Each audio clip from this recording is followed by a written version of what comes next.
Jelang pemilihan legislatif serentak 2024 mendatang, Komisi Pemilihan Umum KPU Kota Makassar terus mematangkan seluruh persiapan, termasuk jumlah TPS yang akan digunakan saat pemungutan suara.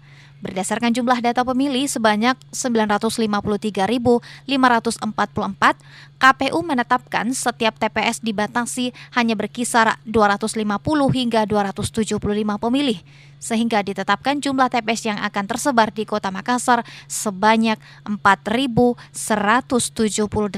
TPS.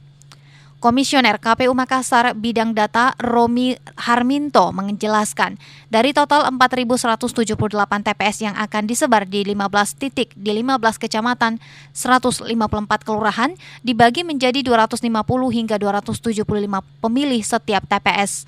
Jumlah tersebut bertambah dari pemilihan legislatif sebelumnya di tahun 2019 yang hanya 3.988 TPS. Kemudian pada Pilwali 2020 hanya 2.995 TPS. Sementara berdasarkan regulasi yang ada, telah diatur bahwa jumlah pemilih setiap TPS maksimal 500 orang pemilih.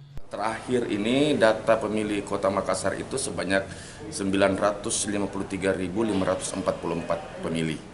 Nah, dari situ kami sudah melakukan rapat koordinasi tingkat Sulawesi Selatan untuk penentuan TPS. Jadi kami untuk TPS itu kami batasi antara 250 ke 275 pemilih per TPS. Nah, dari total 953.544 pemilih itu kita mendapatkan angka 4.178 TPS yang akan tersebar di 153 kelurahan, 15 kecamatan se-Kota Makassar. Dengan adanya penambahan jumlah TPS sekitar 200 titik, tentu saja ada penambahan tenaga ad hoc.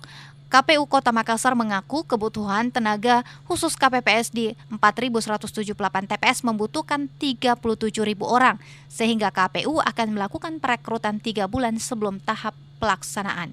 Irah, Fajar TV dan Fajar Radio melaporkan.